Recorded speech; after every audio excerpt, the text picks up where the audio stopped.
Olá, família, tudo bem com vocês? Vamos fazer nossa live de hoje de um modo diferente. Temos um convidado, muito mais que um convidado, um amigo, Dr. Roberto Guastelli. Mas vamos falar de um caso que eu já explorei aqui, tive uma entrevista com a mãe, estamos fazendo aqui um trabalho em cima desse caso. Vamos falar com o Dr. Roberto Guastelli sobre o caso Lucas Porto e Mariana Costa, mais conhecida também popularmente como Mariana Sarney, visto que ela é sobrinha neta do ex-presidente José Sarney. O objetivo dessa live de hoje não é falar sobre Lucas ser culpado ou inocente. Vamos abranger um pouco mais. Vamos fazer uma live diferente hoje. Vamos falar das partes técnicas desse processo e vamos pegar este processo mesmo como exemplo do que acontece no tribunal do júri, do que acontece no processo, para as pessoas entenderem. E muita gente fala assim: ele foi acusado, ele deu confissão, ele é culpado, ele é culpado, ele é culpado, como foi colocado na mídia maranhense na época do crime, mas que teve um desdobramento fora do crime e fora também da mídia durante esses anos. Eu tive uma matéria feita, o outro canal do Beto Ribeiro fez uma matéria, em primeiro momento defendeu, depois acusou, a gente fez uma entrevista com a mãe, foi uma entrevista muito interessante. Mas hoje, o objetivo de hoje não é falarmos exclusivamente da culpa ou inocência do Lucas Porto. Vamos fazer um pouco mais amplo, vamos falar do processo e vamos entender como funciona esse meio jurídico. E o doutor Roberto vai pegar esse exemplo, este processo, para nos dar uma aula, para entendermos como funciona o tribunal do júri, como funciona o processo, apelação, inocência, culpabilidade, produção de provas, nulidade de processo. O que é nulidade? O que é nulidade de processo? O que leva um júri a ser anulado? O que é produção de provas? A defesa tem todas as provas, pode apresentar todas as provas? A acusação pode apresentar o que quiser? Como é que funciona isso? Vamos pegar este caso como exemplo. Vamos receber aqui então o Dr. Roberto Guastelli. Olá, doutor Bom dia, Roberto, como vai o senhor? Tudo bem? tudo bem, graças a Deus. E vocês, mais uma vez, muito obrigado por poder participar aqui do seu canal, né? E poder, vamos dizer, explicar para as pessoas esse caso emblemático aqui que nos chegou. Doutor Roberto, vamos começar já com o pé na porta. Tá? Vamos relembrar um pouco o caso para o pessoal. Dia 13 de novembro de 2016, Lucas Porto foi acusado de retirar a vida da sua então cunhada Mariana Costa, mais conhecida popularmente lá no Maranhão como Mariana Sarney, como eu disse antes, porque era sobrinha neta do ex-presidente José Sarney. Esse crime repercutiu nacionalmente, mas muito mais no Maranhão, mas ele ganhou uma nota, uma especificidade desse processo por conta da forma como que foi conduzida, segundo a família. E eu fiquei interessado nesse caso por entender, porque a família, ela garante veementemente que ele é inocente. A família da Mariana garante veementemente que ele é culpado. Então, ele teve o seu processo em 2021 no Tribunal do Júri e foi condenado a 39 anos. Mas vamos entender se ele realmente merecia 39 anos, não merecia uma pena maior, uma pena menor, se ele teve um julgamento justo, se o julgamento atendeu todos os quesitos. É, Doutor Roberto, o que podemos falar? O senhor conheceu esse processo? O que podemos falar do caso da Mariana Costa, desde o início? O que acontece? Eu tive acesso aos 31 volumes, né, que me foram cedidos para análise desse caso. Eu me debrucei, analisei de uma forma muito técnica, né, para poder observar o que estava acontecendo, o que aconteceu desde 13 de novembro de 2016, ou seja, mais de 6 anos, que culminou, né, na época na denúncia, depois na pronúncia e agora, né, recentemente, a questão de 2 anos, na condenação do Lucas Porto à pena de 39 anos pelo Tribunal do Júri.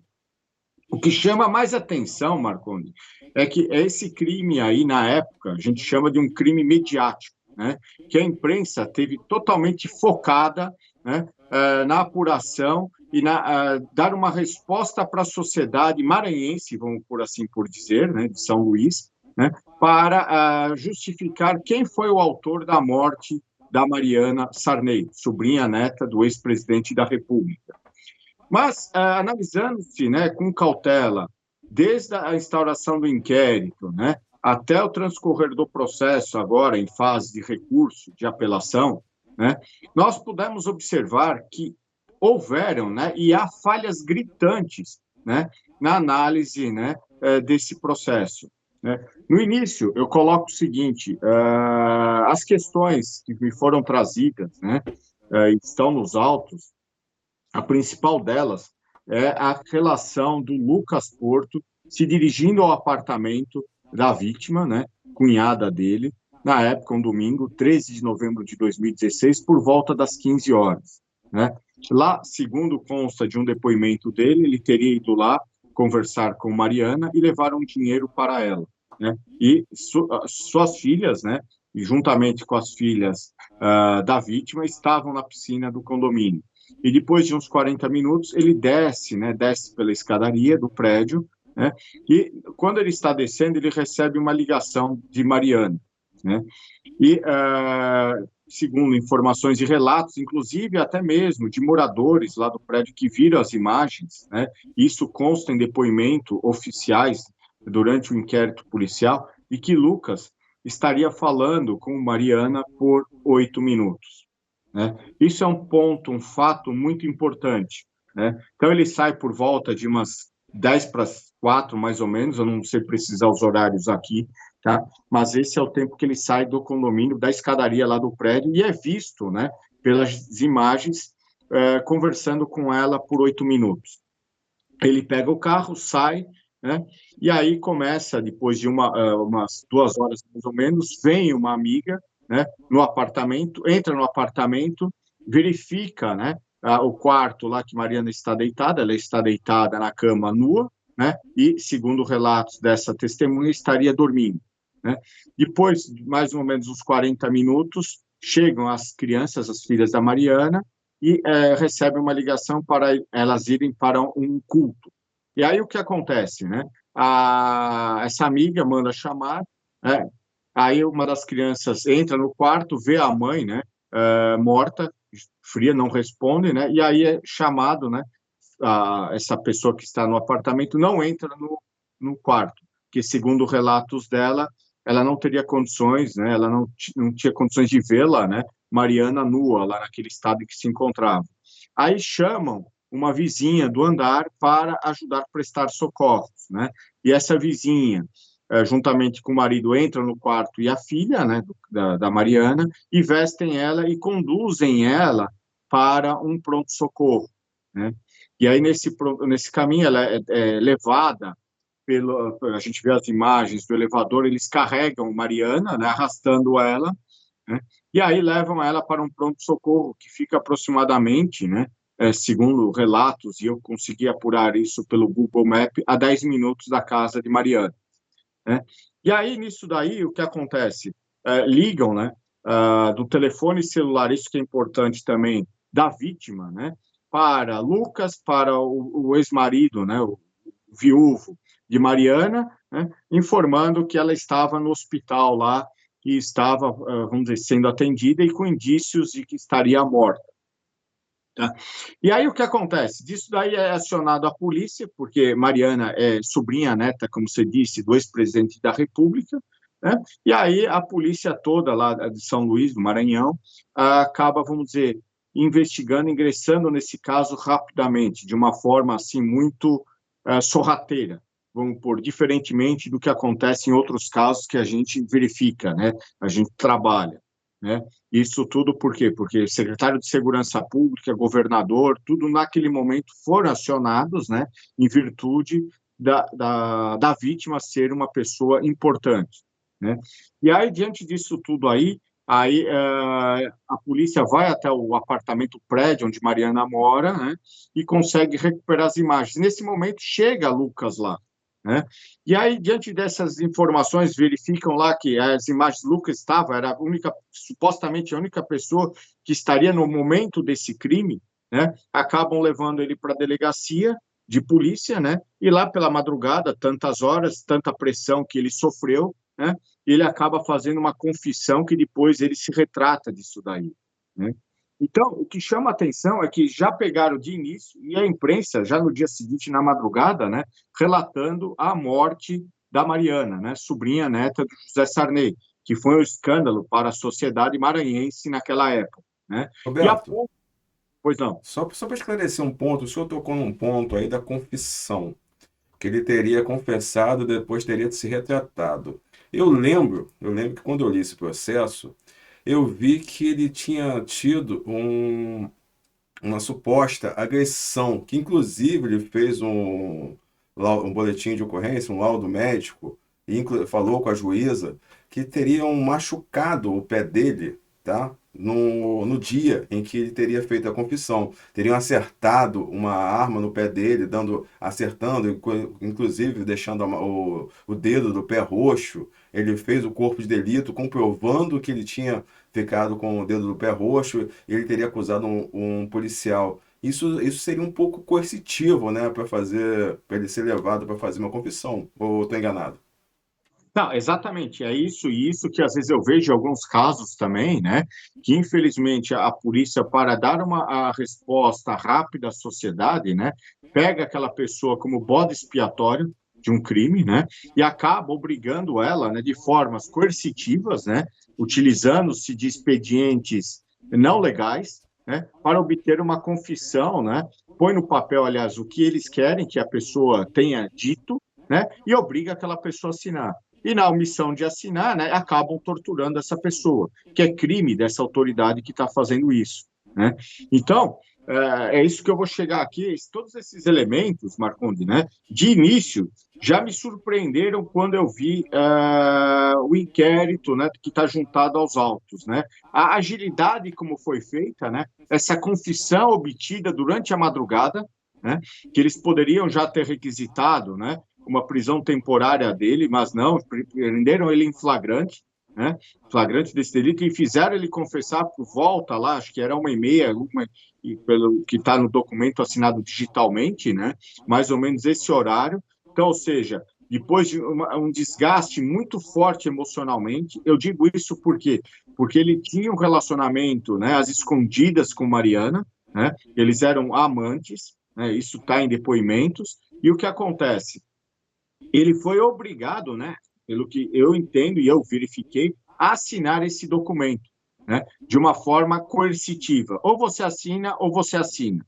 Né? Então, ele não teve outra razão. Tanto é que depois, quando ele está na presença de outros advogados, ele faz a retratação e tem esse exame, né, do Instituto Médico Legal realmente constatando, né, essa lesão no pé dele, né, que teria sido a arma, né, de um policial lá que deu, vamos dizer, uma coronhada no pé dele, para ele poder ser obrigado a assinar. Né?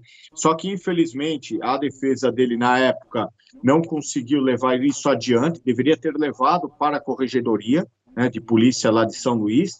Eu entendo que lá nós estamos falando de um nicho político, né, que há, vamos dizer, uma retaguarda muito forte em razão da vítima, do nome da vítima e do peso da vítima, tá? Mas que poderia ter sido conduzida de uma forma mais profunda isso daí. Tá? Então, doutor Roberto, deixa eu entender. Nós temos dois pontos aí. Desculpa me interromper, porque realmente são dúvidas minhas que com certeza o nosso público também vai ter. No momento que ele faz a confissão dele, então existem vou colocar duas possibilidades. Né? Na verdade, três possibilidades. Ele faz a confissão porque ele fez o crime, e aí ele depois se arrepende, ou ele faz a confissão porque ele estava com medo de que acontecesse algo mais grave com ele. São as duas possibilidades que existem. Ou ele fez a confissão e depois se arrependeu, ou ele fez a confissão porque ele foi coagido para isso. Né? Ele ficou coagido, não, ele ficou com medo. Já que tinha recebido essa agressão, ele ficou com medo que acontecesse uma coisa mais séria com ele, inclusive perder a vida. São essas duas possibilidades que tem para ele ter feito essa confissão, tô certo? Exatamente, isso mesmo, Marconi. Tá? Então, eu acho mais provável que ele tenha feito a confissão sob uma ameaça, né? Apesar de constar lá o nome de 3 advogados, estar na presença, isso a gente sabe, né? Que quando a polícia quer imputar um crime contra alguma pessoa, ela põe no papel, tá? Isso eu estou falando de agentes policiais que não são legalistas, né? Que agem de má fé para poder resolver um crime que não está resolvido, né? Para dar uma resposta à sociedade. Então, acontece isso, né?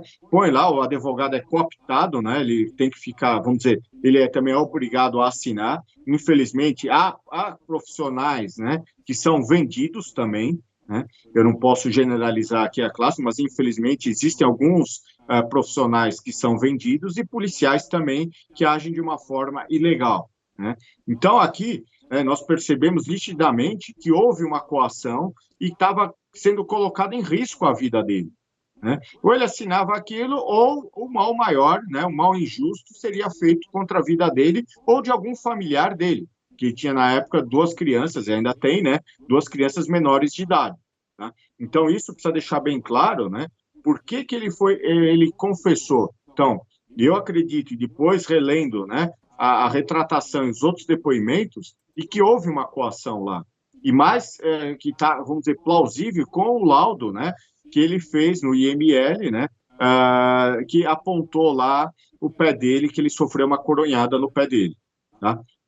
Então, mas o que me chama também mais atenção, Marcondes, é o seguinte: o porquê que a polícia, né, caiu diretamente em cima do Lucas, né, e não de outras pessoas que deveriam ter sido investigadas, como essa amiga do casal que estava, né, amiga da Mariana que estava no local, né, e o ex-marido de Mariana também, que apresentou um suposto álibi de que ele estaria num churrasco lá próximo, né?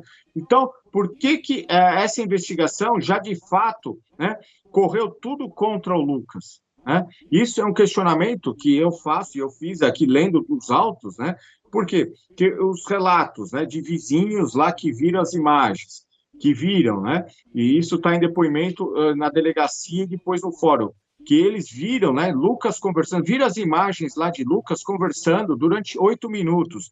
Será que quem comete, né, como está na denúncia, né, um estupro e depois um homicídio para ocultar aquele estupro, né, ele, vamos por assim, ele teria tempo ainda de ficar lá 8 minutos, né, esperando, conversando com a vítima, né? Então, eu acho que isso, já desde o início, a condução foi direcionada, né? E não, pelo contrário, não houve exclusão, né? O porquê que aquela amiga que estava, que foi lá no apartamento de Mariana, né? Ela não foi investigada, não foi levantado o celular dela, não foi feito, né?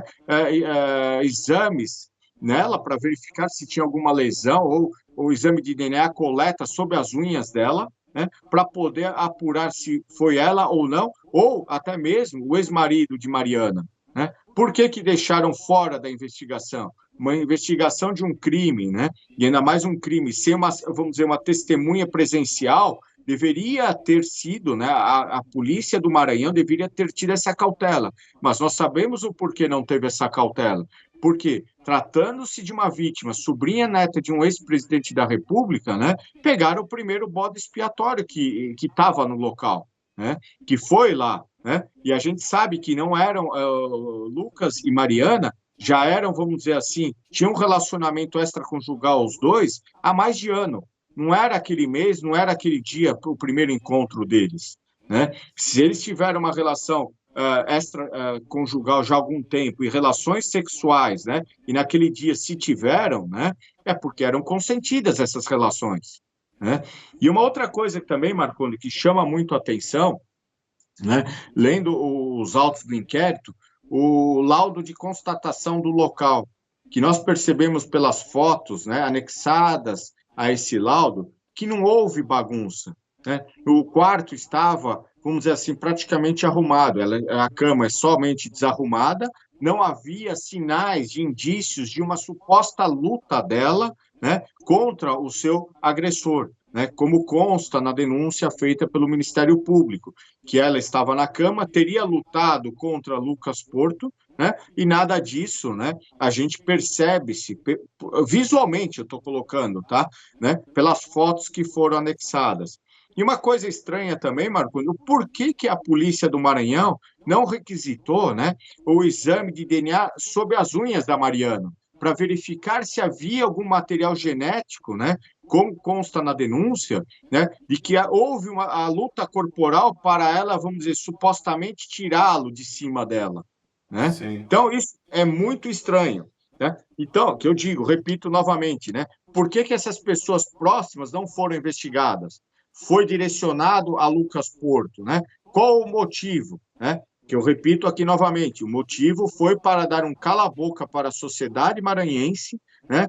Para, vamos dizer, já mostrar para as pessoas lá do bem de que a sobrinha neta do ex-presidente da República, né, teria sido, vamos dizer, estuprada e morta, né, pelo seu amante, né? E Doutor, coisa... Pode... desculpa te interromper, doutor Roberto, porque eu tenho que aproveitar os ganchos que o senhor dá. Tá. A Mariana, a família da Mariana garante em 100% que essa história deles serem amantes é mentira. Mas vamos pensar aqui. As pessoas que têm um relacionamento extraconjugal não deixam provas, né? Vão tentar esconder ao máximo, então fica muito complicado falar. Garante, mas se é um relacionamento extraconjugal, eles vão tentar esconder ao máximo. Então isso não vai gerar. Dentro do próprio processo, tem um print de uma mensagem da Mariana para o Lucas, ou do Lucas para a Mariana, escrito te amo, te amo. Isso teria sido uma das causas de uma briga, uma suposta briga entre o Lucas e a então esposa, que era irmã da Mariana. E nesse ponto aí a gente entende que somente o Lucas ele pode falar da detalhes desse relacionamento que comprovem detalhes assim íntimos que comprovem que eles eram amantes. Somente o Lucas. E que vocês vão se surpreender daqui a um tempo, tá? Isso eu garanto para vocês. Mas se você falou do marido da Mariana também, né? O marido da Mariana, pelo que eu soube, ele no ano seguinte, ele foi preso por ter cometido abuso contra a sobrinha dele. Ele foi preso, ele cometeu um abuso contra a sobrinha dele, que era menor de idade. Então ele foi preso por conjunção carnal não consentida, o chamado ESTU, que a plataforma não deixa eu falar. E ele ficou preso e mostrou ali uma pessoa com viés de crime. E aí o senhor falou também da cunhada, da prima, da pessoa que foi lá para visitar, que não foi investigada, mas que foi verdadeiramente a última pessoa a ver a Mariana. E aí tem um outro ponto, né, para falar também. Me corrija, por favor, mas eu acho que na denúncia eles dizem que o Lucas teria utilizado um travesseiro para tirar a vida de Mariana, que eu acho muito difícil. Você imagina, uma pessoa está segurando o travesseiro com as duas mãos e a outra pessoa está se debatendo, e o simples ponto de virar a cabeça para um lado já facilita a respiração. E tem outro, doutor Roberto, tem outro. Como o senhor disse, as crianças estavam embaixo na piscina. O que aconteceria então se o Lucas estivesse cometendo esse crime e uma das crianças ou todas as crianças subissem nessa hora? Ele teria tirado a vida de todas as crianças, inclusive das filhas dele? É uma situação que assim que me deixou meio curioso, curioso não, meio em dúvida desse crime, entendeu? Tem muitos pontos que estão faltando aí. Então, por isso que eu digo, né, que essa investigação que foi feita, né, ela foi feita a toque de caixa, precipitada, né, excluindo, né, ou seja, nem incluíram, né, o ex-marido da vítima, né, e você viu aí que depois de um ano ele foi condenado por um crime sexual muito grave contra uma criança, né, uma criança, uma adolescente, tá, e foi preso. Né? E essa cunhada dela também, que esteve lá no local, abriu a porta, viu ela deitada, Foi né? ainda não, No prima do marido, foi prima do marido, só para corrigir. então, a prima do marido, né? Esteve lá no local, viu ela deitada, né? E ficou no apartamento durante quase uma hora, né? E isso nada foi investigado, nada foi feito, né? A gente não vê nenhum indício lá da polícia, né? Investigando essa prima do marido, né? Ou seja, será que ela cobertou alguma coisa do marido? Será que ela levou, né? Então a gente tem hipóteses que a polícia deveria ter na época levantado, né? E investigado corretamente. Então, são falhas da investigação. Por isso que eu falo, foi um crime muito, essa investigação muito direcionada, né? E está faltando os pingos nos is, né? Por que não investigaram, né? O álibi do ex-marido, do viúvo, né? Que ele estava num churrasco lá próximo, né? Por que não investigaram essa prima do marido? Por que será que ela foi para lá, né? Então, são indagações que a polícia não respondeu e não foi atrás. né? E uma questão que me chama muito a atenção, né? Quando Mariana é levada para o hospital e depois para o Instituto Médico Legal, né? É feito o exame necroscópico, né? Já durante a madrugada, né? Em que os peritos são chamados para fazer a toque de caixa. Né? Então a gente não vê aguardar assim um expediente, né, no dia seguinte, na manhã da segunda-feira, né, no início da segunda-feira. Pelo contrário, já fizeram isso daí, os peritos já cansados, desgastados de um dia de trabalho, né, fizeram durante a madrugada. E o que me chama mais atenção, Marconi, é o porquê que os peritos lá do IML do São Luís, né, não fotografaram, né, o corpo da Mariana, o corpo periciado, né? Porque tão somente, né, as informações lá que constam, né, naqueles bonecos que a gente sabe que tem, tem lesão aqui, ali, né, vai apontando, né, e não fotografaram, porque era importante isso daí, né, para um debate, e como houve isso, também um questionamento por parte da defesa do Lucas, né, a contratação de peritos, né, para contrapor isso daí. Ou seja, até hoje não foi apresentado, ou seja, não fizeram essa fotografia do cadáver, né, do que constataram realmente, né, porque a gente sabe, infelizmente, digo mais uma vez aqui, nós estamos lidando, né, com uma vítima, né, vou pôr assim, de um renome importante. Então, será que os peritos foram também coagidos a fazerem um laudo a toque de caixa? Né? Será que eles realmente, vamos dizer, fizeram a perícia, né, de acordo com as normas, tudo? E por que não fotografaram? O que é o mais importante? Por quê? Né? Essa ausência de fotografias, que inclusive é questionado até hoje, né, pela defesa do Lucas. Mas Né? seria Então, obrigatório as fotografias, doutor Roberto? não é que é obrigatório, é recomendado. Né? E ainda mais tratando-se de um caso de repercussão, né? Um caso de repercussão de uma vítima importante, né? Deveriam ter fotografado, mesmo que se não fosse juntado aos autos, né? Vamos dizer, mas para eles terem consigo, dia de amanhã, uma eventual, vamos dizer, contra-perícia, contra-prova, né? Para poder se sobrepor a isso daí. E sempre existia uma câmera, e sempre existia um celular que pudesse fotografar esse corpo. Não vem me dizer que o Instituto não tinha uma câmera fotográfica adequada, uma câmera digital. Havia sim, e havia, os peritos têm isso, qualquer um tem um celular com uma câmera. Poderia fotografar, printar e juntar, né, ao prontuário daquela vítima lá, né, e que não foi feito. Né? E aí uma coisa também, Marconde, né, se analisando tudo como foi feito, a Polícia Civil lá do Maranhão vai lá, requisita o DVR das imagens, né? É encaminhado para o Instituto de Criminalística de São Luís, lá para fazer a degravação, né? E o que é mais surpreendente, assim, analisando os autos, né? É feita uma picotagem disso daí, né? Ou seja, do momento que ele desce, ele já entra logo na sequência para o carro. Não demonstra, né, a imagem, né? Não foi subtraída a imagem, copiada a imagem do tempo que ele estava lá conversando. Que, repito, 2 a 3 testemunhas apontaram isso na polícia, que viram pelas imagens, né? Lucas conversando durante 8 minutos, né? Aí não se sabe com quem ele teria dito que foi com a vítima, Mariana, né? Mas pelas imagens, né? Demonstraria que houve essa conversa, né? Então, isso também chama muita atenção o porquê, né? Que não veio na íntegra, né? Do momento que ele desce até a entrada dele do carro ou a saída do carro do condomínio, né? São fragmentadas as imagens, né? Qual o interesse disso? Qual o interesse, vamos dizer, do Instituto de Criminalística de picotar essas imagens, né? Então, é uma dúvida muito grande que a defesa deles rebate isso, né? Eles alegam que seria, vou pôr assim só para a gente entrar aqui, mas não vou debater, a cadeia de custódia, porque a cadeia de custódia só entrou depois em vigor em 2019, né?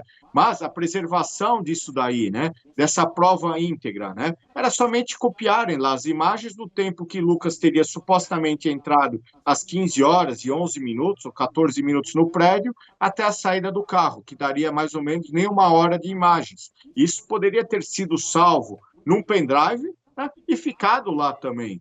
Por que eles não fizeram isso? Né? Então, é um questionamento muito forte. E isso também, eu vou pôr assim, analisando-se, né, é o que a defesa está debatendo, né? Que tem esses depoimentos que contrapõem o que a perícia apontou. né, que essas testemunhas viram lá nas imagens, no condomínio, né, quando a polícia esteve lá, Lucas conversando. Por que supriram essas imagens, né? É uma indagação muito grande que eu faço, né? E que a polícia teria que ter respondido isso, inclusive o Instituto de Criminalística do São Luís, né? Eu tive um caso aqui que eu estou debatendo muito, estou tentando ajudar até a família. Vou usar esse caso para exemplificar. Dois rapazes estavam. Um grupo de rapazes foi ao McDonald's para fazer um lanche. E nessa, já até falamos sobre esse caso, né, doutor Roberto? Sim. E um policial veio, tirou a vida de um, o outro foi preso, falando que eles que estavam tentando roubar o policial e tirar a vida do policial. E aí, só que as imagens, todas as pessoas falam que foi o contrário, foi o policial que foi truculento e que tirou a vida do rapaz sem motivo algum. Aí pediram as câmeras do McDonald's. Aí o crime aconteceu entre 8 e 9 horas, tá, da noite. Aí, o que acontece? Pediram as imagens, a polícia pediu as imagens. Pediram as imagens a partir das 11 da noite. O crime aconteceu entre 8 e 9, a polícia pediu as imagens a partir das 11 da noite. De 11 da noite às 6 da manhã. De 11 da noite às 6 da manhã não tinha nada. E aí o rapaz foi lá, não sei porquê, não sei como, o advogado aceitou, lá o advogado do rapaz foi preso, que o outro perdeu a vida, e tá, a família busca justiça para esse caso, porque realmente o policial deveria responder por isso, mas o outro rapaz ficou preso. Aí o advogado dele fez o quê? Aceitou a prova, fez um acordo e tirou a tentativa de homicídio para furto qualificado. E o rapaz ficou preso, tá preso até hoje, tá lá preso, totalmente inocente, porque a polícia pediu as imagens num horário diferente do que ocorreu o crime. Aí a gente pensa, a polícia pediu a imagem. O réu, suposto réu, a pessoa que atravessou, é policial. A gente fica meio em dúvida, assim, acha estranho, né, doutor Roberto? É só para Não, o pessoal mostrar como é que a gente mostrar aqui como é que funcionam as imagens. As imagens a gente bota do jeito que a gente quer. Essa é a verdade. A gente manipula as imagens do jeito que a gente quer. Ter uma imparcialidade nas imagens é muito raro. A gente tenta, a gente preserva aqui o máximo. Tanto que as nossas entrevistas aqui vão com erro de concordância, vão com erro de falas, vão com cacofonemas, porque a gente mantém a integralidade. A gente não faz corte. Mas a maioria dos casos aí faz corte sim. Não é, doutor Roberto? Não, exatamente. Isso é ruim, né? Por um lado, ou seja, acusação ou para a defesa, né? Porque fica viciada aquela imagem, né? Então, ele só pega aquele momento que lhe interessa. E isso é ruim, isso daí. Por quê? Porque coloca em risco, né, a liberdade de um indivíduo, como você disse nesse caso aqui de São Paulo do McDonald's, e aqui no caso também, né, do Lucas Porto, que a gente percebe pelos depoimentos dessas testemunhas que afirmaram que viram as imagens lá, ele conversando no celular, né, por 8 minutos, o porquê que a perícia não juntou isso daí? Ou seja, escolhe aquilo que lhe convém? Não, isso não pode. Né? Isso realmente tem que ser contestado e está sendo contestado pela família, pelo Lucas, pela defesa do Lucas Porto no seu processo, né? Porque ela teria que ter sido apresentada na íntegra. Né? Então, não vamos poder utilizar somente aquilo que lhe interessa, tem que ser utilizada a imagem no todo, né? Porque a imagem vai dizer, né? Se não for editada, a imagem vale mais do que 1.000 palavras. Né? Agora, se ela for editada, desculpa, aí não tem como aceitar, né? Essa imagem, né, é picotada, como é o caso dos autos aqui, do Lucas Porto, né?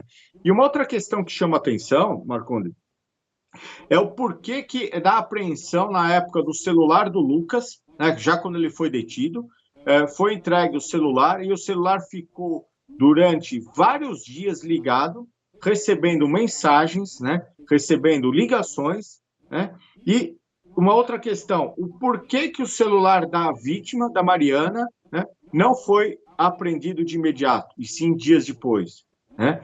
E aí uma questão importante, né, que me chama muito a atenção também, é isso do celular do Lucas, logo que foi apreendido, acho que no primeiro dia da prisão dele já teria sido entregue à autoridade policial, né, e ficou ligado por 12 dias. Quem manipulou esse celular? Quem estava utilizando esse celular? Porque a partir do momento que a polícia apreende um celular, e isso é norma, né, apreende um celular de um autor de um crime ou de uma vítima tem que ser desligado, né, lacrado, colocado num envelope lacrado para ser remetido para a perícia, né, para o Instituto de Criminalística para poder fazer a perícia, né, necessária. Né? E aí sim, a autoridade policial requer a quebra, né, do sigilo telefônico daquele aparelho, mesmo que a vítima, né, ou o suposto autor do fato concorde, para evitar o dia de amanhã qualquer nulidade. Né? Então, a autoridade policial requer ao judiciário essa autorização para fazer essa perícia, né? E nós não vemos isso, né, nos dois celulares. Tanto é que o celular do Lucas, que a gente verifica, né, também é manipulado, né, o resultado disso daí, porque é apresentado em planilha Excel, né, e que não poderia ter sido feito assim, né, as mensagens, tudo. Então, o que acontece? Aí nós verificamos, né, que realmente qual o interesse do Instituto de Criminalística de produzir uma prova, né, contra aquele suposto autor de um crime. E por que uma coisa que me chama a atenção, né, e até hoje não foi feito, a perícia no celular da vítima, né, da Mariana. O porquê? Segundo relatos, na época não existia, né, e está nos autos lá, que não existia, né, o aplicativo Celebrate, né, na Polícia Civil de São Luís, no Maranhão. Né? O porquê que o delegado, então, ou a autoridade policial não requisitou, né, que esse aparelho fosse periciado, né, em outra unidade da federação, porque há a cooperação, né, do trabalho da polícia. Né, do trabalho de inteligência das polícias dos estados. Né? Se um estado não tem determinado equipamento, mas sabe que o outro estado da federação tem, pode ser requisitado e poderia ter sido encaminhado, por exemplo, né, para a Polícia Federal, né, ou a Polícia Civil de Brasília, ou a Polícia Civil do Rio de Janeiro, ou a Polícia Civil do estado de São Paulo, né, que poderia ter feito, né, essa pesquisa com o Celebrate, esse programa israelense, né, e recuperado todas as mensagens apagadas do celular da vítima para poder, vamos dizer, haver esse confronto da prova do que Lucas, a defesa, alega e a acusação o acusa. Né, para ver quem estava falando a verdade. E o porquê disso não foi feito? Por que essa ausência de interesse? O porquê que o magistrado não fez isso? Por que ele não determinou isso, né?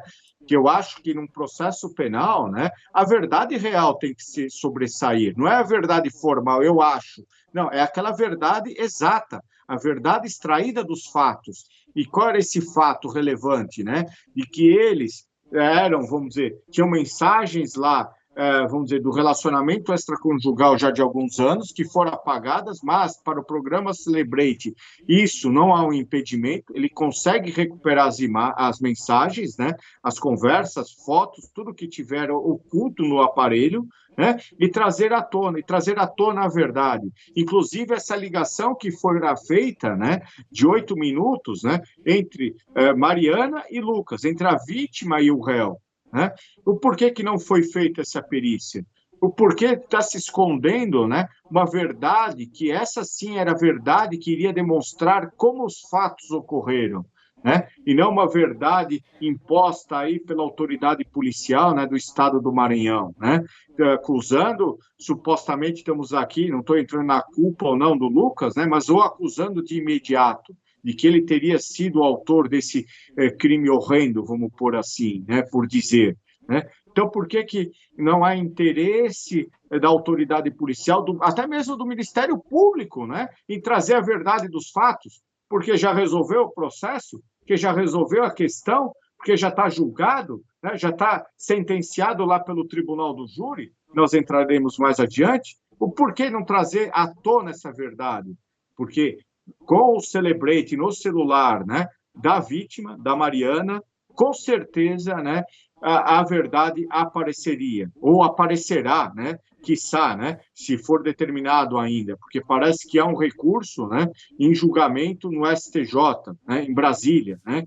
Então, tudo isso, né, há elementos, por isso que eu digo, é muito nebulosa essa investigação que foi feita, a toque de caixa, né, querer imputar um crime gravíssimo a um semelhante. Nós não estamos falando de um serial killer. Se ele fosse um serial killer, né, vou pôr assim, uma pessoa que cometesse crimes, né, matasse pessoas, aí concordo, teríamos que ter essa precaução, né? Então, é o ônus da prova do Ministério Público e o ônus da defesa alegar. Mas a todo tempo aqui nós percebemos, né, que a defesa de Lucas Porto, né, está tentando provar a sua inocência, né? E a justiça do Estado do Maranhão não deixa, né? Por que será? Qual o motivo, né? A gente sabe que uma interpretação da lei, a lei tem, vamos dizer, quem está lá do outro lado com a caneta, né? O magistrado que está com a caneta, ele pode sim dar uma interpretação de um lado ou de outro, né? Porque o sistema jurídico, o sistema de interpretação não é exato, é humano. Então você tende, né, a fundamentar vamos dizer, a sua decisão do jeito que a sua consciência lhe permite, né? E isso eu estou vendo, né? E vi várias decisões lá que a gente verifica que são decisões, infelizmente, né? Que a interpretação dá essa possibilidade, né? Tendenciosas, né? Tendenciosas por quê? Porque a vítima é sobrinha neta de um ex-presidente da República, mas não deveria ser analisado o caso assim, deveria ser analisado com total imparcialidade, né? Tanto do membro do Ministério Público como do Poder Judiciário, né? Porque é isso, né, que é a justiça, né? A deusa da justiça, Tênis, deusa da justiça, ela com a venda, né? E a balança nas suas mãos, né? Para não pender nem para um lado nem para o outro. Que a justiça fosse feita nesse caso com a análise de todas as provas devidamente produzidas e que foram requeridas pela defesa e que não foram feitas, né, para demonstrar aí, quiçá, né, a inocência do Lucas, tá? Tem outro, tem outro ponto também, doutor Roberto, que o senhor falou. Se não me falha a memória, a, a, a tia, a tia-avó da Mariana é desembargadora do Maranhão. Ela tem uma tia, uma parente muito próxima, que é desembargadora lá. Será que isso influencia ou não? Infelizmente, que eu digo, né, nós temos no Brasil dois Brasis, tá? Isso é lamentável que a gente vê em alguns estados da federação, quando há esse coronelismo, né, essa influência política de determinados, né, ocupantes de cargos, né, tanto na seara do poder executivo, como do legislativo e até mesmo do judiciário, né? Então, eu não duvido muito, Marco, que haja essa pressão por parte dessa tia desembargadora, né, na condução desse caso. E também, quiçá, né, do tio, né, aliás, do ex-presidente da República, o José Sarney, né, que é sobrinha neta dele, né, na condução, né, na precipitação, né, das investigações como foram feitas, que eu digo aqui mais uma vez, a toque de caixa. Será? Agora eu vou fazer uma pergunta, né? E a resposta vai ficar no ar. Será que todos os crimes de homicídio lá no Maranhão são solucionados com essa rapidez, né? Com essa agilidade? É uma pergunta que eu faço para as autoridades lá. Será que eles conseguem esclarecer em menos de 24 horas, como tentaram esclarecer aqui, ou porque a vítima era uma sobrinha neta do ex-presidente da República? É uma pergunta que eu deixo aí para vocês, né, que estão nos assistindo. Será que há dois pesos e duas medidas? Né? Será que o pau que bate em Chico bate em Francisco? Verdade. Né? Então, é o que eu disse anteriormente, né? A justiça, né, os membros do Poder Judiciário deveriam, principalmente os juízes, né, e o promotor, agirem com total imparcialidade, né? Independente de eventual pressão política ou não que estejam sofrendo. Né? Se eles tivessem ou estejam sofrendo alguma pressão política no julgamento desse caso, né, deveriam vir à tona, né? Eu sei que podem correr o risco de vida, né? Mas colocar, falar, infelizmente estamos sofrendo aqui uma pressão, né? E não vamos deixar que a influência política de A, B ou C, né, contamine esse caso. Como nós estamos vendo aqui, que infelizmente, né, pelo andar da carruagem, houve essa contaminação, né? E é triste isso, né? Porque um inocente, não estou julgando aqui se ele é inocente ou não, né? Mas eu estou colocando assim, do jeito que eu analisei esse caso, uma vítima colocada em menos de 24 horas na cena do crime e tudo é feito a toque de caixa, né? É de se estranhar muito, Marco. Ô, doutor Roberto, o senhor falou um ponto aí, eu fiquei com uma dúvida. Sobre os celulares da Mariana e do Lucas. Eles não Tá. foram periciados pelo Celebrate, à época que não existia. Mas o julgamento foi em 2021. Já existia o Celebrate. E não foi utilizado nem no do Lucas, nem no da Mariana. E o Celebrate, ele tem uma função hash lá que é praticamente impossível você conseguir manipular as informações extraídas dele, porque ele roda dentro do próprio programa para você tirar as provas. E na época do júri poderia ter sido utilizado ali até dentro do júri. Colocar o Celebrate para rodar e mostrar para os jurados, coisa que não aconteceu. Que aí tiraria essa dúvida se o Lucas está mentindo e não existe prova nenhuma ou se ele está dizendo a verdade. Seria a prova cabal, mas não foi utilizado. Eu entendo que essa seria a maior prova do cometimento do crime ou não. Porque se existiu a alegação de 8 minutos, prova totalmente que ele está falando a verdade, que ele é inocente. E Não, eu queria entender. E hoje, a defesa pode pedir que faça essa leitura dos celulares? Se é que esses celulares existem ainda? então, aí uma questão importante, né? Porque o juiz, né, ele tinha autorizado a fazer essa prova, isso em 2019, 2020, antes do júri, tá? E aí depois veio um despacho, né, em final de novembro de 2020, né, que ele reconheceu e deferiu a produção dessa prova, mas só foi periciado do Lucas, né? E aí, sob a alegação de que o celular da vítima, ó que coisa mais estranha, né? Teria senha, Mas tá? se usaram o celular para ligar para o Lucas, ligar para Não, todo mundo, tirar as não, então, informações, que senha é essa que então, apareceu? e ó que mais estranho, né? Que ele voltou atrás, né? Que essa prova aí seria meramente procrastinatória, não trazia nenhum elemento novo. Ó, o absurdo, né? Mas é Então, a ou seja, prova cabal. ele vendo que essa prova seria cabal, né? Ele volta, por isso que eu te falo, né? A dupla interpretação, né? Ou você favorece A ou B, ou você é imparcial. E aqui nós percebemos, por isso que eu falo, pelas decisões, a negativa da imparcialidade, né? Que há uma parcialidade do caso. E mesmo que se tivesse senha, Marconde, né?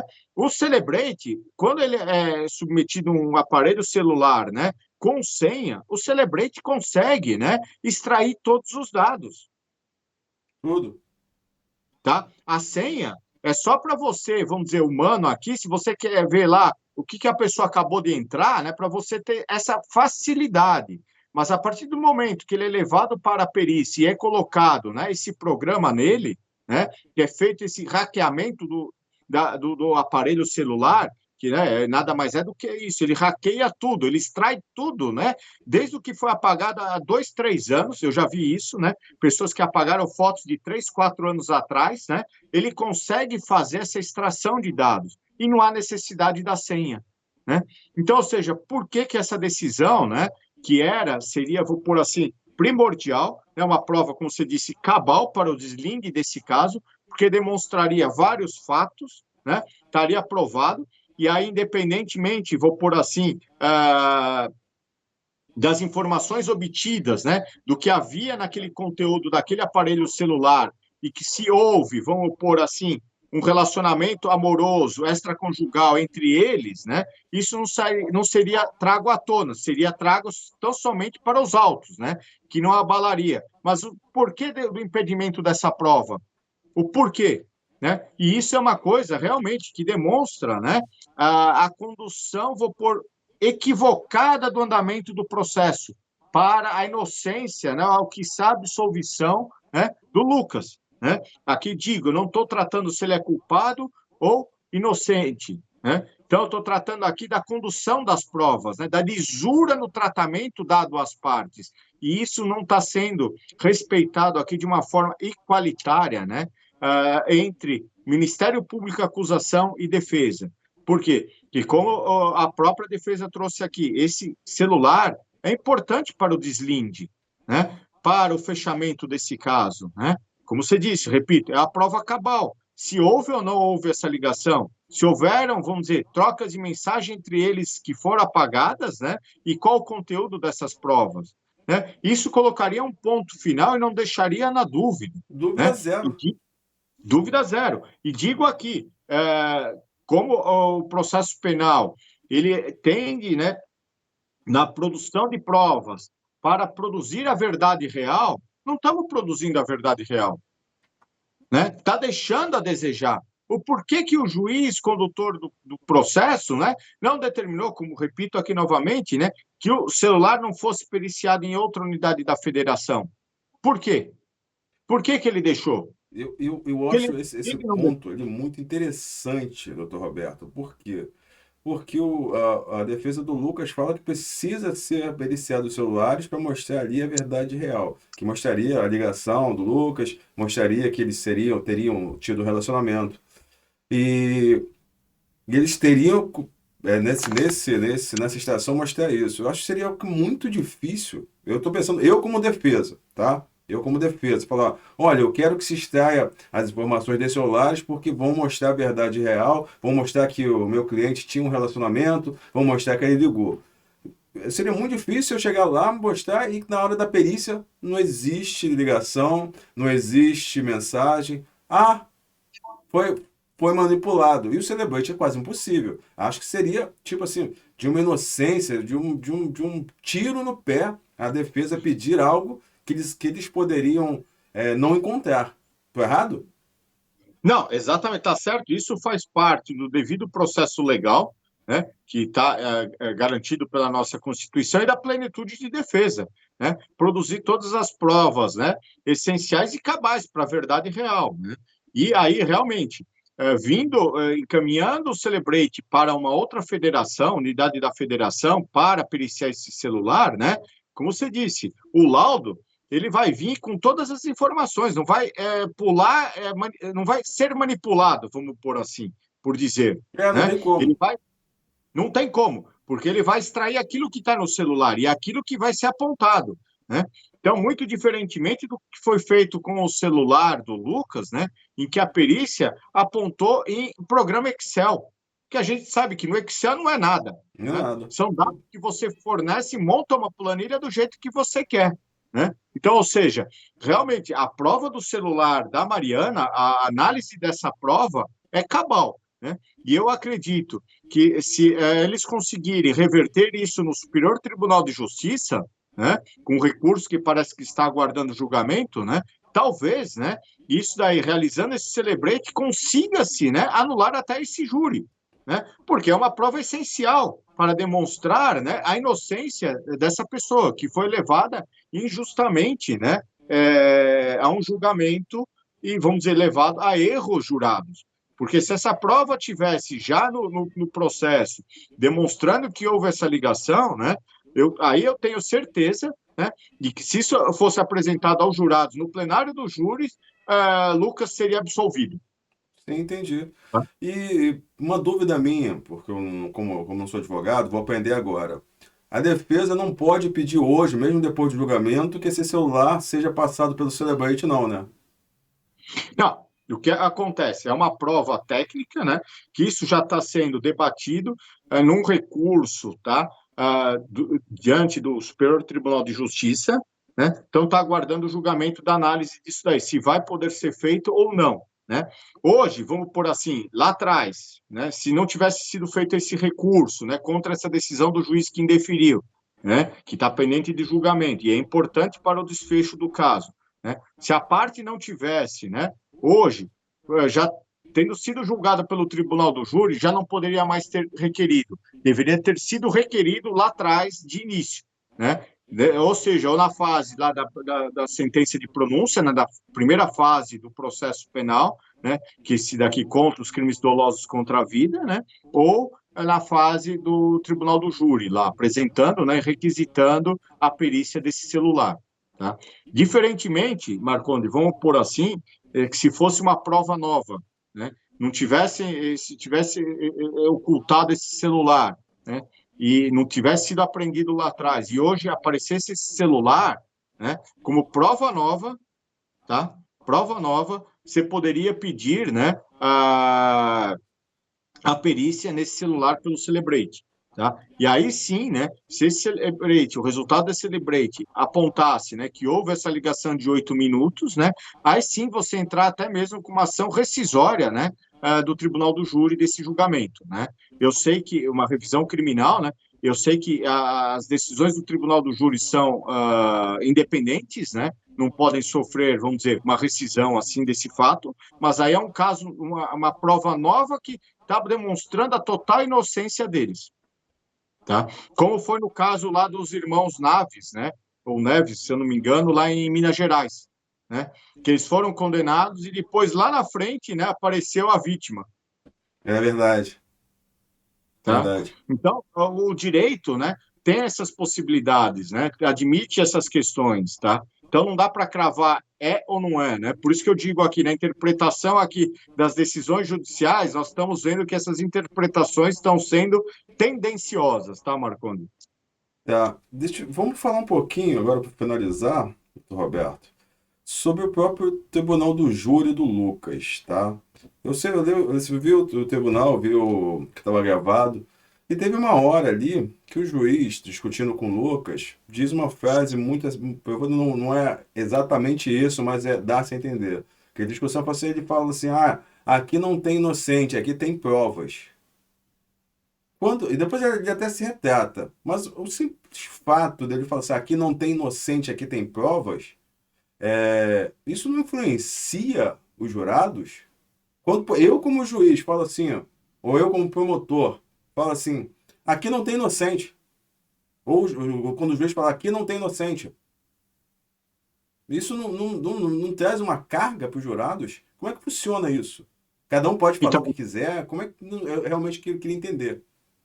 Então, independente, assim, vou pôr assim, vamos tirar a figura do juiz presidente do júri, tá?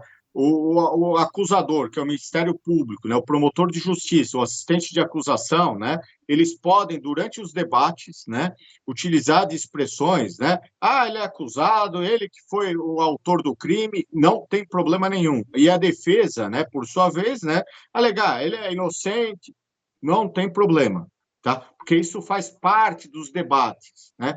O que não pode e o que é vedado pela lei, né, é o juiz presidente do Tribunal do Júri, da sessão do júri, né, proferir, né, palavras com expressões tendenciosas, aí sim, né, que ele não pode, né, induzir, né, os jurados lá, né, os 7 jurados a um pré-julgamento. E foi o que ele fez. Né? No meu entendimento, quando ele usa a expressão aqui não tem inocência, né, ele já está culpando, né, Lucas, né, pelo crime. Né? Isso é função, né, os debates, né, tanto do Ministério Público, colocar Lucas como acusado, né? Vamos condená-lo, né? Eu exijo que ele seja condenado pelo crime violento que ele cometeu, né, contra a vítima, né? E a defesa, por sua vez, não, ele é inocente aqui, não vamos condená-lo, vamos pedir absolvição. Isso parte do jogo normal. Mas um juiz-presidente que está conduzindo a sessão, né, influencia os jurados, né, de uma forma, né, de impor a sua opinião sobre aquele réu que está sendo julgado, isso não pode. Tá? Isso é causa absoluta de nulidade do júri, né? Porque o juiz-presidente ele tem que ser totalmente imparcial. Né? Ele não pode expressar opinião. Ele conduz, né, o júri, né, conduz as testemunhas, né, de uma forma totalmente imparcial. Né? Ele não pode expressar sua opinião para os jurados, né, nem para a testemunha do que ele acha ou deixou de achar. Né? Ele tem que conduzir de acordo com o que está na legislação. Né? E isso aqui, eu acredito que seja uma causa extremamente grave e uma causa de uma nulidade absoluta desse júri. Né, que está sendo debatido, né, pela defesa do Lucas, né, como uma das preliminares do recurso de apelação, dessa decisão que o condenou, né, por quê? Porque a partir do momento que o juiz presidente aqui não tem inocência, né, aqui não tem inocente, né, já está pré-julgando para os jurados que é a função deles, né, saberem se aquele réu é culpado ou inocente, e não do juiz-presidente. O juiz-presidente não pode expressar sua opinião, né, sobre culpa ou inocência. Entendi, doutor Roberto. Um ponto, eu vou exemplificar com um outro caso aqui para o pessoal entender. Eu peguei um caso agora que eu fiz. Uma mulher perdeu sua vida porque a outra mulher, por ciúmes, mandou para ela bombons envenenados, tá? Eu vou dar um exemplo.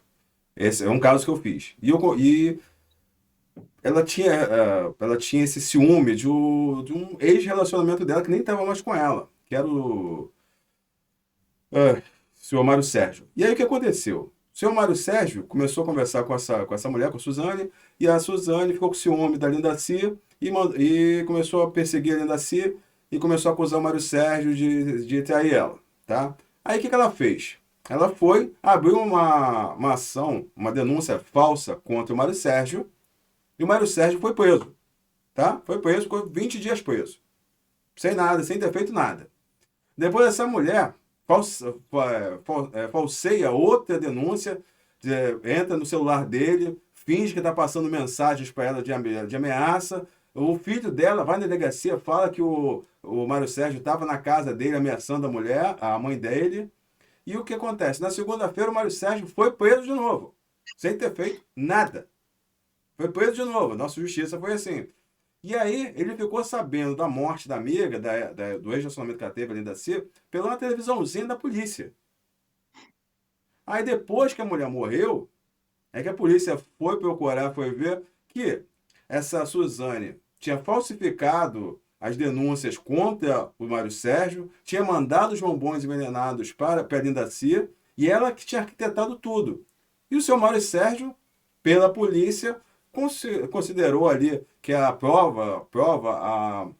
palavra da mulher bastava, e ficou preso 2 vezes, e a mulher que é a verdadeira psicopata.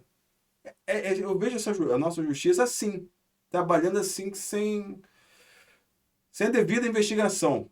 Ah, falou, vambora. Nossa justiça está viciada nisso, doutor Roberto. Infelizmente, Marconi, o que eu tenho presenciado é isso que você acabou de dizer, tá? Simplesmente pedem a prisão de um suspeito, né, sem uma prova cabal, né? Só com indícios, o relato, né, de uma vítima, né? Isso é mais flagrante assim quando há os casos, né, do uso da Lei de Maria da Penha, né? E isso eu acho uma tristeza, né? Apesar de eu ser defensores aqui das mulheres, né? Que vocês Nós, sabem, aqui as pessoas sabem, mas há pessoas, infelizmente, como essa pessoa que você acabou de relatar, sem qualquer escrúpulo, né? Que infelizmente usam a máquina da polícia, a máquina do judiciário, inventam N histórias, né? Para poder afastar, às vezes, aquele seu companheiro, aquela pessoa que está sendo, vamos dizer, vítima até mesmo, né, do sistema, né, para poder tirá-lo, ele, às vezes, de uma casa, de um lar, né, ou do convívio dessas outras pessoas, né, numa verdadeira vingança. E é triste que eu digo isso, Marconi. E outro dia, num debate aqui, numa cerimônia que eu tive, eu questionei isso às autoridades, né, a fragilidade, né, com que elas levam, né, elas recebem essas informações, né, e levam para o Poder Judiciário sem a mínima investigação, né?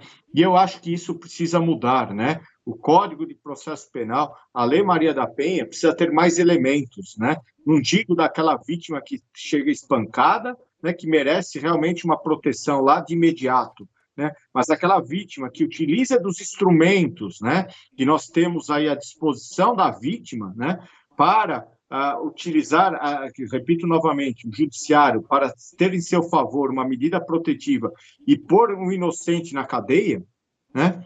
Isso é muito triste, é lamentável, né? Então, repito aqui, peço também para as nossas autoridades que, ao receberem, né, um pedido de um afastamento, uma medida protetiva ser deferida em favor de uma mulher, que examinem com cautela, né? Examinem como é o caso, né? Porque não é só Ctrl-C, Ctrl-V, como às vezes eu vejo, Marconi.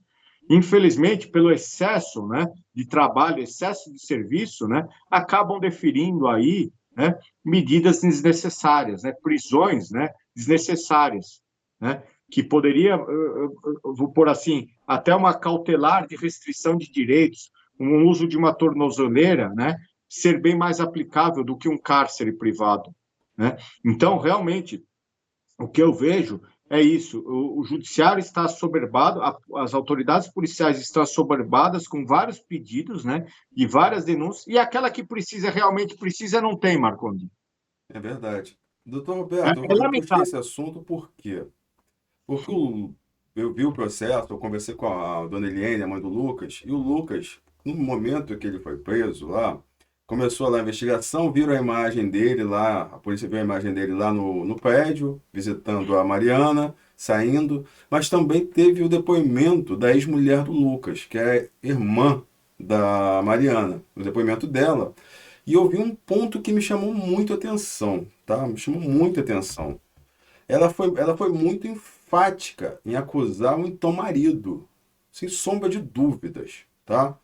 E eu penso o seguinte, e ela usou uma expressão lá que ela disse o seguinte: quando eu pedi para Deus me falar o que tinha acontecido com a Mariana, só veio a imagem do Lucas.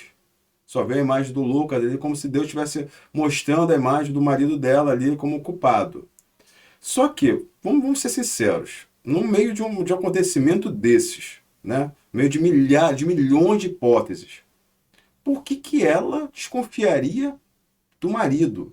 E eu tenho relatos que na hora, no hospital ali que foi dado o óbito da Mariana, que ela mesma perguntou pro Lucas: Lucas, foi você? Você tem alguma coisa a ver com isso? Por que que ela já teria dúvidas disso contra o marido? E aí eu lembro que me falaram que 2 dias antes, 3 dias antes, o Lucas e a ex-esposa tinham discutido, porque ela estava meio que desconfiada da relação dele com a Mariana. Aí eu fiquei na dúvida, e depois ela falou que nunca existiu esse relacionamento. Mas por que que ela teria já tanta certeza ali na hora, pouco depois do óbito da irmã, e na polícia que teria sido o marido? Isso não é um pouco estranho? Por isso que eu falei da história da mulher. Não, então, Marcondes, e aqui vem à tona tudo isso que você trouxe, né? Essa hipótese, né, muito provavelmente de uma vingança, né? Dela ter sido traída, né? Descobriu a traição, né? Como você colocou, uns 3 dias antes dos fatos, né? E aproveitou-se dessa situação, né? Para colocá-lo, né? Na cena do crime, né? É lamentável, por isso que eu digo, há uma falha muito grande da investigação, né? Tratando-se de um crime de homicídio, né? De uma mulher, né? Por quê? Porque, que eu digo, repito novamente, o ex-marido não foi investigado a contento, né? Ele só deu a versão dele, levou uma testemunha lá que criou um álibi, né? A polícia não foi atrás, não pediu a apreensão do celular dele, né? A prima do marido que estava no apartamento, né? Também não foi feito nenhuma investigação, né? E o porquê direcionada, né? O porquê essa direção? O porquê dessa vingança, né? Essa sede de vingança, né? Isso a Então, gente está colocando uma conjectura, porque realmente a gente não pode falar, gente, como a gente está falando, né, doutor Alberto? A gente não está falando de culpa ou inocência, está falando do processo. Mas só me causou essa estranheza. Pode ter não, então, acontecido, entendeu? pode. Ô, Marco, assim, são hipóteses, né? Como a gente está tratando aqui, né? Mas É, por que, vamos dizer, dela alegar já tão rapidamente isso daí, né? O porquê disso daí, e vou pôr assim ainda mais, né? A irmã dela tinha acabado de falecer, né? Vem tanto rápido essas informações, né? Que é de se estranhar, né? Isso daí. Então, e repito mais uma vez, o porquê que a polícia, né, Marconi, não fez a busca e apreensão dos celulares do ex-marido, da prima, da irmã e do marido no mesmo momento. Deveria ter aprendido. O celular da vítima ficou vários dias funcionando e com várias pessoas, né? E que só a irmã, depois de alguns dias, foi levar na delegacia. Né? O porquê disso daí, para poderem manipularem, trocarem, né? Ou até mesmo, vamos dizer, apagarem as conversas, que a gente sabe que tem o celebrate e conseguiriam resgatar, né? Por que que não foi feito isso, né? Isso é uma falha muito grande nessa investigação. Por isso que eu falo, em todo caso que eu entro, assim, que tem desaparecimento, morte, né? Eu peço para a autoridade policial, né? Fazer essa busca e apreensão do aparelho dos celulares. Se não é uma coisa escancarada assim que uma filmagem mostrou, vamos dizer, a vítima sendo assassinada, morta, né? Por aquela pessoa, né? Mas se há indícios de que há um crime em família, por que que não pede, né? A busca e apreensão de todos esses celulares? né? Aí você vai descobrir a verdade. Que eu falo, a verdade está muito próxima, às vezes, lá da pessoa que morreu, né? Então, é uma falha gritante da investigação. E isso, que eu digo, somado a vários pontos desse processo, né, deixa a desejar uma investigação imparcial, né, Marcondes? Entendi. Doutor Roberto, falamos sobre o caso, né? Falamos sobre tudo. Acho que finalizamos essa análise desse processo da Mariana Costa e Lucas Porto. Tô errado? Não, exatamente. Tem muito mais coisas para a gente debater, né?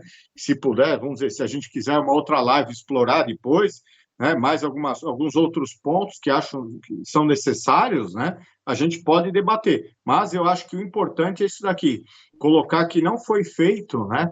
Um inquérito imparcial, né? Uma produção de provas imparciais, né? O porquê tantas dúvidas na produção dessas provas, né? Então, isso tudo, né, não leva a um julgamento justo, vamos por assim, por um tribunal do júri, né, para que os jurados tivessem acesso a todas essas provas, né, que deveriam ter sido realizadas a contento, né, e de uma forma que produzisse a verdade real, cabal do caso, né.